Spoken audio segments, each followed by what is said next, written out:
কি অবস্থা তোমাদের? আশা করছি তোমরা সবাই অনেক ভালো আছো এবং সুস্থ আছো। তো দেখো, আজকে হচ্ছে আমাদের লিনিয়ার অ্যালজেব্রার একদম প্রথম ক্লাস। প্রথম ক্লাসে আমরা দ্বিতীয় অধ্যায় থেকে শুরু করব। কেন প্রথম অধ্যায় থেকে শুরু করলাম না? প্রথম অধ্যায় কি ম্যাট্রিক্স নির্ণয়, এইটা তোমরা ইন্টারমিডিয়েটে পড়ছো, তোমাদের এইটাতে ভিত্তি আছে। জাস্ট একবার করে দেখলেই তোমরা বুঝতে পারবা যে কই থেকে কি হইলো। তো দ্বিতীয় অধ্যায়টা একদম নতুন তোমাদের কাছে। কি বলছে? যে R to the power n এবং C to the power n এ ভেক্টর। এখন আর সি এই দুইটা সম্পর্কে কি তোমরা জানো? আর সম্পর্কে জানলেও অনেকে সি সম্পর্কে জানো না, অনেকে প্রায় সি সম্পর্কে জানো না। সিটা কি জানো? আর কি ছিল যে হচ্ছে আমাদের বাস্তব সংখ্যার সেট, সকল বাস্তব সংখ্যার সেট কি আর। তাহলে সি কি কমপ্লেক্স নাম্বারের সেট। সি কি কমপ্লেক্স নাম্বারের সেট, অর্থাৎ কাল্পনিক নাম্বারের যতগুলো আজ থাকবে সেগুলো হচ্ছে সির ভেতরে পড়বে। তো পাশে দেখতেছো যে হচ্ছে আর স্কোয়ার ও সেট, এখানে সিও হবে। দাঁড়াও, C square, C cube, C to the power N, এটা হবে। হ্যাঁ, তো পাশে দেখতেছো কি R square, R cube, R to the power N. এতটুকু হচ্ছে এই আর টু দি পাওয়ার এন বোঝার জন্য আমরা বুঝাবো। তো চলো শুরু করি ওই অধ্যায়টা। দেখো, প্রথমে দুইটাকে একটু আলাদা করে নিই। হ্যাঁ, সমান হয়েছে না? হ্যাঁ, প্রথমে দেখো আর কি বললাম? যে বাস্তব সংখ্যার সেট। আর হচ্ছে বাস্তব সংখ্যার সেট, বাস্তব সংখ্যার সেট। আর সি কি? কাল্পনিক সংখ্যার সেট, কাল্পনিক সংখ্যার সেট, কাল্পনিক সংখ্যার সেট। ঠিক আছে, হইল। এখন বাস্তব সংখ্যা কোনগুলো? 1, 2, -3, ই, তারপরে আছে হচ্ছে তোমার কত, √2। এই ই কি তোমরা কি বলতে পারো? এই ই কিন্তু অয়লারি নাম্বার। অয়লারি নাম্বার সম্পর্কে আশা করি একটু ধারণা আছে, ফান্ডামেন্টালে পড়ানো হয়েছিল। তো যাই হোক, অতটাও লাগবে না। আর আমাদের কি কাল্পনিক সংখ্যা কি? -√3, i, 2i, এগুলা কি কাল্পনিক সংখ্যার সেট, তাই না? Elements two C. আর এগুলো কি? এলিমেন্টস বিলংস টু বা এলিমেন্টস টু আর। হ্যাঁ, এখন আসো আর স্কোয়ার। তাহলে আর স্কোয়ারটা কি হবে? এইটা আর হলে এটা আর স্কোয়ার। আর স্কোয়ার কি হবে? আর ইন্টু আর। এই একটা আর থাকলে বোঝাবে একমাত্রিক সংখ্যার বাস্তব সংখ্যার সেট। আর স্কোয়ার মানে কি? দ্বিমাত্রিক বাস্তব সংখ্যার সেট। দ্বিমাত্রিক বাস্তব সংখ্যার সেটে কীরকম হবে? উদাহরণগুলো হবে দুইটা করে ক্রমোদর থাকবে, 2, 3, 4, 5। এগুলো কি? আর স্কোয়ারের এলিমেন্টস। তাহলে এখানে কি হবে, তাই না? সি স্কোয়ার কি হবে? C into C. এটা কি? একমাত্রিক কাল্পনিক সংখ্যার সেট কি? সি। আর দ্বিমাত্রিক কাল্পনিক সংখ্যার সেট কি? C square, C into C. এটা কি? দ্বিমাত্রিক কাল্পনিক সংখ্যার সেট। তাহলে দ্বিমাত্রিক কাল্পনিক সংখ্যার সেটের উদাহরণ কি হবে? -√3, 2i, i,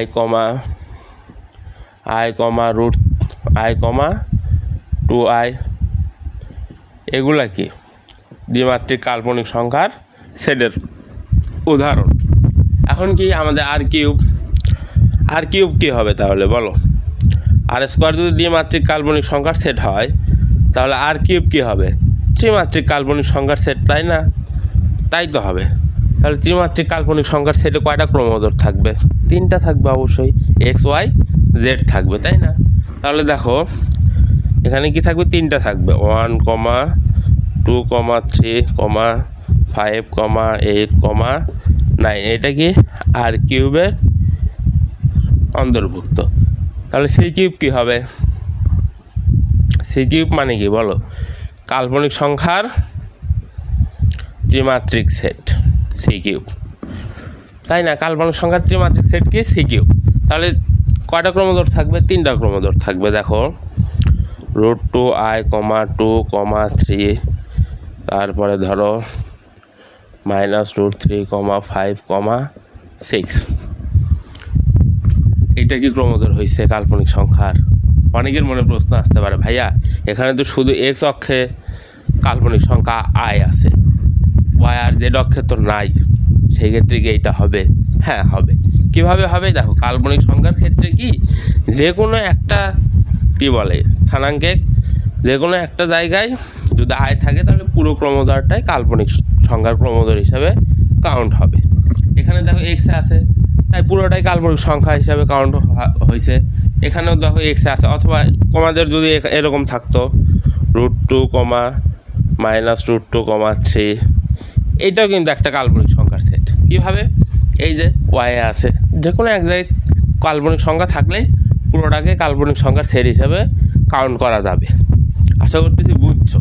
তাহলে এটা কি একমাত্রিক বাস্তব সংখ্যার সেট, এটা কি দ্বিমাত্রিক বাস্তব সংখ্যার সেট, এটা কি 3মাত্রিক বাস্তব সংখ্যার সেট, এটা কি একমাত্রিক কাল্পনিক সংখ্যার সেট, দ্বিমাত্রিক কাল্পনিক সংখ্যার সেট, 3মাত্রিক কাল্পনিক সংখ্যার সেট। তাহলে এখন কি বুঝতেই পারতেছো দেখি? বুঝতেই তো পারতেছো যে হচ্ছে এখন কি r⁴n আর c⁴n মানে কি বলো?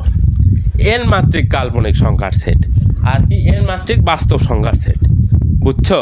দেখো একটা আর যদি একমাত্রিক হয়, 2টা আর দ্বিমাত্রিক, 3টা আর 3মাত্রিক, তাহলে কি r⁴n কি হবে? n মাত্রিক বাস্তব সংখ্যার সেট। c⁴n কি হবে? n মাত্রিক কাল্পনিক সংখ্যার সেট। এতটুকু তোমার এই অধ্যায়ের পরিস্থিতি সম্পর্কে শুধু বললাম।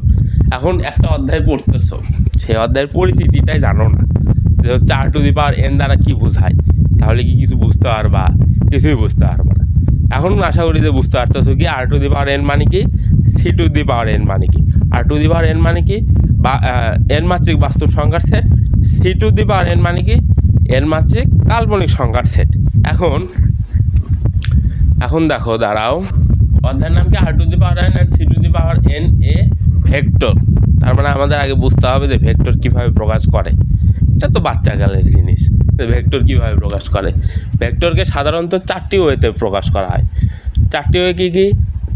এইভাবে তীর চিহ্ন দ্বারা, অ্যারো দ্বারা, অথবা কি বলে একটা টান দ্বারা, অথবা নিচে একটা টান দ্বারা, অথবা বোল্ড করে দেয়া, এইভাবে বোল্ড করে দেয়া। এই 4টা ওয়েতে একটা ভেক্টরকে প্রকাশ করা হয়। এখন আমরা এই অধ্যায়ে কোন ওয়েতে ভেক্টরটাকে প্রকাশ করব বলো? এই অধ্যায়ে আমরা এইটাকে প্রকাশ করব, এইটা দ্বারা। কেন এইটা দ্বারা প্রকাশ করব একটু পরেই দেখতে পারবা যে কেন আমরা এই 4টার ভেতরে, এইটা তো পসিবলই না, এইটা তো কোনোভাবেই খাতায় পসিবল না, এই বাকি 3টার ভেতরে এইটাই কেন আমরা ইউজ করব একটু পরেই দেখতে পারবা। তো চলো এখন আমাদের কি, এখন আমাদের মাঝখানে আবার টান দিতে হবে। যাই হোক, r⁴n c⁴n। তো আমরা দেখো ধরো ইউ একটা ভেক্টর, ইউ ভেক্টরের রূপাংশ ধরো u1 u2 ... un। এখানে ধরো, এখানে ইউই ধরো, ইউ একটা ভেক্টর u1 u2 ... un। এখন এখানে ভেক্টর চিহ্ন দিলাম, ভেতরে ভেক্টর চিহ্ন কেন দিলাম না? বাইরে যেটা আছে এটাকে ভেক্টর বোঝায়, আর ভেতরে এগুলো ভেক্টরের উপাংশ, এগুলো হচ্ছে স্কেলার রাশি, আর বাইরেরটা কি ভেক্টর রাশি। এই জন্য আমরা বাইরেরটাকে ভেক্টর চিহ্ন দিছি আর ভেতরেরটাতে ভেক্টর চিহ্ন দেইনি। এইটা কি আমাদের দেখো n সংখ্যক পর্যন্ত আছে, তার মানে কি এইটা r⁴n এরই উপাদান। এটা কি n সংখ্যক পর্যন্ত আছে, তাহলে কি c⁴n এরই উপাদান। আশা করি বুঝছো। তো দেখো আরেকটা ভেক্টর যদি আমরা নিয়ে দেখো v1 v2 ... vn। এইটা কি, যেহেতু n পর্যন্ত আছে তাহলে r⁴n এরই উপাদান, তাহলে v1 v2 ... vn। C to the power n এর উপাদান, যেহেতু এন তম পদ পর্যন্ত আছে। আচ্ছা তাহলে আচ্ছা একটা জিনিস বলো তো, ধরো আর একটা ভেক্টর ধরো R1, R2, এইটা কার উপাদান হবে? বুঝতে পারতেছো কিছু? এইটা কার উপাদান হবে বলো? এইটা কি দেখো তো, দুইটা আছে, তার মানে কি আর স্কোয়ারের উপাদান। এটা কি দুইটা আছে, সেজন্য কি আর স্কোয়ারের উপাদান। আচ্ছা ঠিক আছে, ধরো Q1, Q2, Q3, এইটা কি হবে তাহলে? তিনটা আছে, তার মানে কি বোঝাচ্ছে? আর কিউবের উপাদান। আচ্ছা ঠিক আছে, আর একটা জিনিস দেখো, আর ধরো P1, P2, P3, P4, তাহলে এটা কিসের হবে? আর টু দি পাওয়ার 4 এর উপাদান হবে। আশা করতেছি বুঝতে পারতেছো যে হচ্ছে এটা যতদূর পর্যন্ত যাবে আর এর পাওয়ার তত হবে, এটা যতদূর পর্যন্ত যাবে আর এর পাওয়ার তত হবে। এখানে এন পর্যন্ত গেছে, তাই আর টু দি পাওয়ার এন আসছে। সেম এই তিনটা এখানে যেরকম সত্য, কাল্পনিক সেটের ক্ষেত্রেও সেম সত্য এইটা। তাহলে এই দুইটা আশা করি বুঝতেছো যে কি ইউ একটা ভেক্টর, ভি একটা ভেক্টর, এন পর্যন্ত গেছে আর টু দি পাওয়ার এন এর উপাদান, ইউ একটা ভেক্টর, ভি একটা ভেক্টর, এন পর্যন্ত গেছে C to the power n এর উপাদান। এখন আমাদের কি কাজ? ভেক্টরের যোগ আর বিয়োগ বের করা। দেখো একদম ইজি, ভেক্টরের যোগ আর বিয়োগ একদম ইজি। ইউ ভেক্টর যোগ ভি ভেক্টর সমান কি হবে? এখানে যে ওয়ানগুলো আছে কেটে, এখানে যে ওয়ান, আজব তো ওত্তেরি। আচ্ছা এখানে যে ওয়ানগুলো আছে সেই ওয়ানগুলো একসাথে আসবে। দেখো U1 যোগ V1 ইন্টু, দেখো তারপর কি U2 যোগ V2, dot dot dot dot dot UN যোগ VN, অর্থাৎ এখানে 1 এখানে 1, অর্থাৎ ইউ এর 1 আর ভির 1 দুইটা একসাথে যোগ করব, আবার ইউ এর 2 ভির 2 দুইটা একসাথে যোগ করব। এরপর যদি 3 থাকে ইউ এর 3 ভির 3 দুইটা একসাথে যোগ করব। এরপর 4 থাকলে ইউ এর 4 ভির 4 একসাথে যোগ করব, তারপর কমা দিয়ে, অর্থাৎ এনতম পদ পর্যন্ত এভাবে চলতে থাকবে। এটা কি হলো? দুইটা ভেক্টরের যোগ গেল। এখন এইটা তো গেল বাস্তব সংখ্যার ক্ষেত্রে। কাল্পনিক সংখ্যার ক্ষেত্রে কী হবে? কাল্পনিক সংখ্যার ক্ষেত্রেও সেমই হবে। কাল্পনিক সংখ্যার ক্ষেত্রে কী হবে? সেমই হবে। U1 যোগ V1, U2 যোগ V2, dot dot dot UN যোগ VN। এখন বিয়োগের ক্ষেত্রে কী হবে? বিয়োগের ক্ষেত্রে শুধু চিহ্নটা বিয়োগ চলে আসবে, আর কিচ্ছু না। U1 বিয়োগ V1, U2 বিয়োগ V2, ডট ডট ডট কত? UN বিয়োগ VN।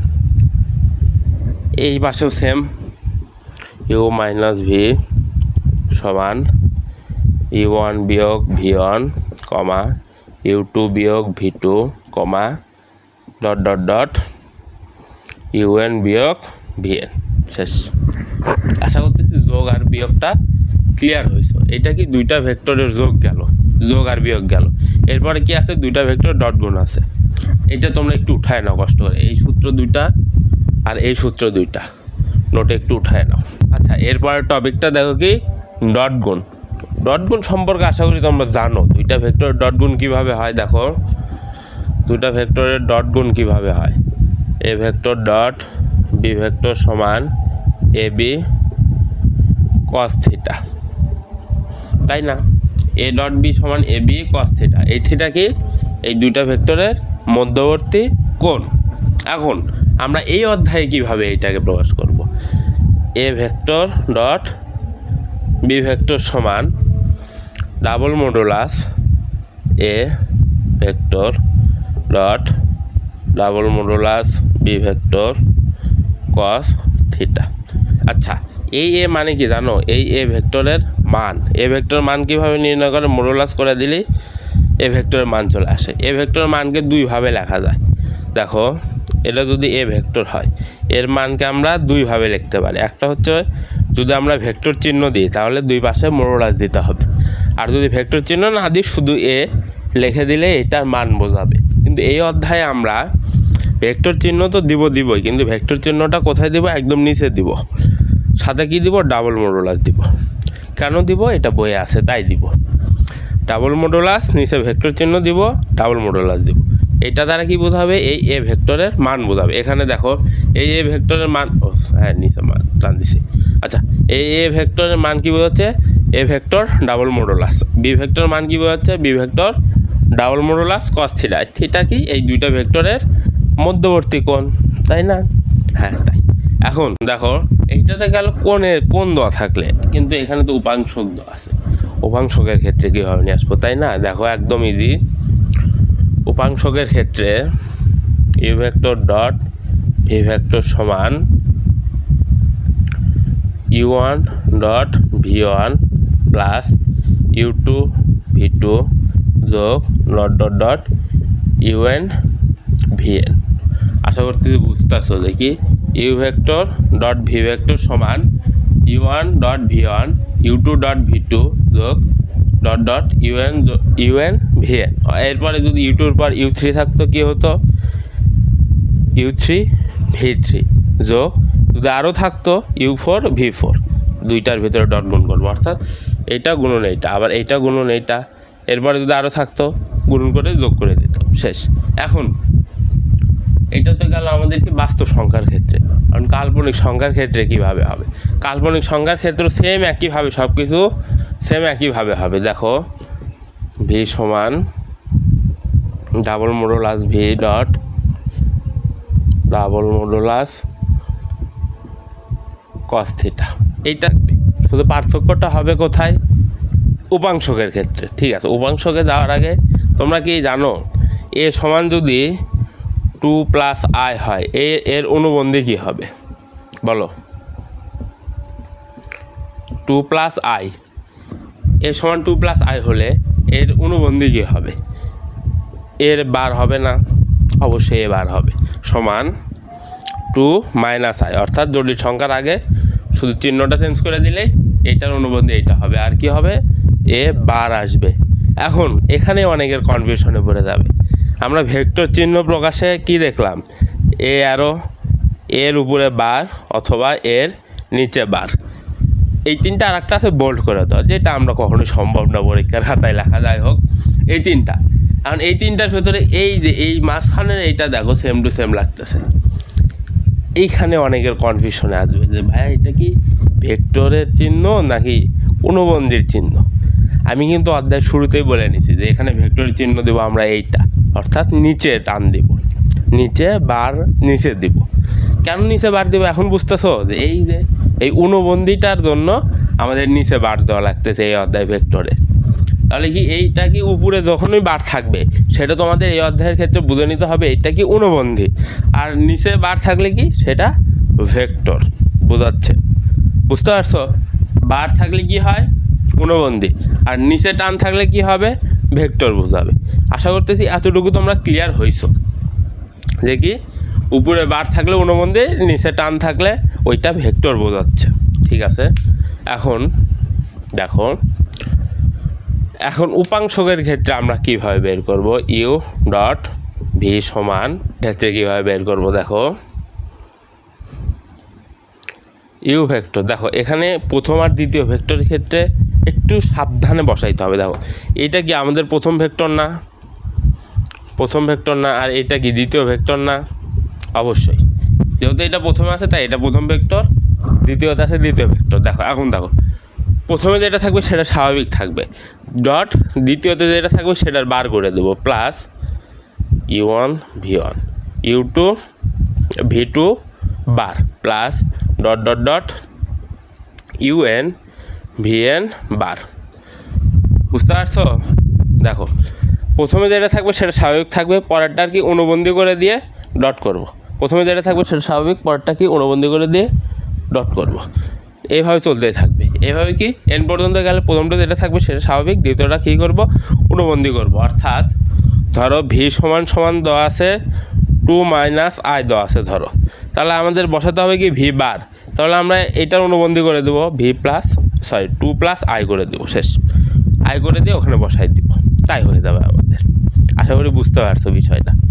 প্রথমটা ঠিক থাকবে দ্বিতীয়টার অনুবন্ধী যোগ, প্রথমটা ঠিক থাকবে দ্বিতীয়টার অনুবন্ধী যোগ, এইভাবে চলতে থাকবে। যতগুলো দেওয়া থাকবে ততগুলো পর্যন্ত আমরা যাব। ঠিক আছে, গেল।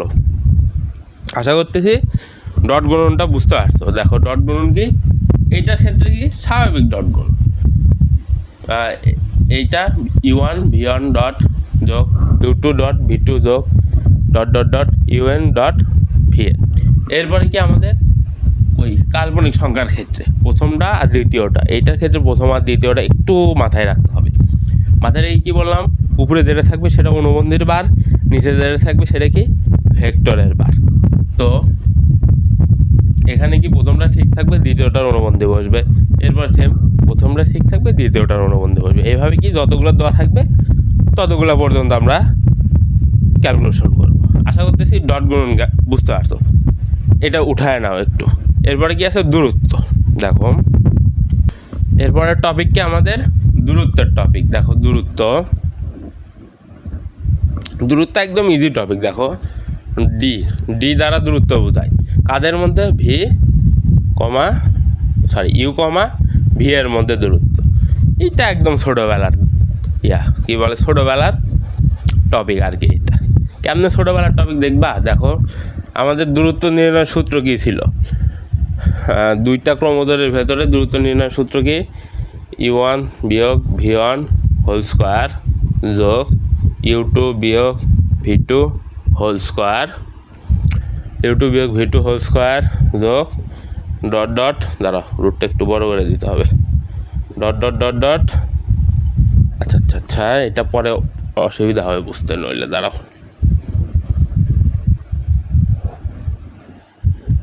ডট ডট ডট যোগ un বিয়োগ vn হোল স্কোয়ার। এটা একদম ছোটোবেলার টপিক। কি u1 বিয়োগ v1 হোল স্কোয়ার যোগ u2 বিয়োগ v2 হোল স্কোয়ার যোগ u3 বিয়োগ v3 whole square dot dot dot un বিয়োগ vn হোল স্কোয়ার। টোটালটা রুট করে দিলে আমাদের কি দূরত্বটা চলে আসবে। এখন এটা তো গেল আমাদের বাস্তব সংখ্যার ক্ষেত্রে। এখন কাল্পনিক সংখ্যার ক্ষেত্রে দূরত্বটা কী হবে, দেখো এটা একটু মুছাই দিলাম। দেখো দাঁড়াও, কাল্পনিক সংখ্যার ক্ষেত্রে দেখো D of U comma V সমান রুট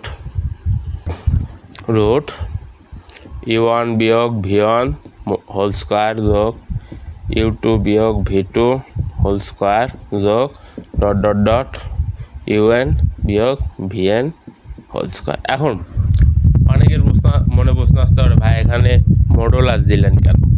মডুলাস কেন দিলাম? কারণ জটিল সংখ্যার ক্ষেত্রে মডুলাসের মান নিয়ে কাজ করতে হয়, কারণ আমরা ডিরেক্ট আর আয়ের মান নিয়ে কাজ করতে পারবো না এখানে। সেই জন্যে আমাদের কী করতে হবে, মডুলাস দিয়ে বের করতে হবে। আশা করতেছি বুঝতে পারছো। সেম সূত্র, শুধু কি এখানে জটিল সংখ্যার ক্ষেত্রে মডুলাসটা আনতে হবে, আর কিছুই না। আশা করি বুঝছো।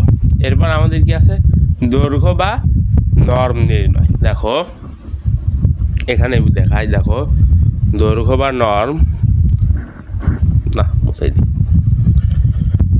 আচ্ছা দেখো দৈর্ঘ্য নির্ণয়ের ক্ষেত্রে ইজি না। দৈর্ঘ্যটা কি মান নির্ণয় করা সহজ কথা। ধরো তোমাকে ইউর দৈর্ঘ্য নির্ণয় করতে বলতেছে, তাহলে কি এটার মান নির্ণয় করো। মানটা কেমন নির্ণয় করে, রুট u1 স্কোয়ার যোগ u2 স্কোয়ার যোগ ডট ডট যোগ un। বুঝছো?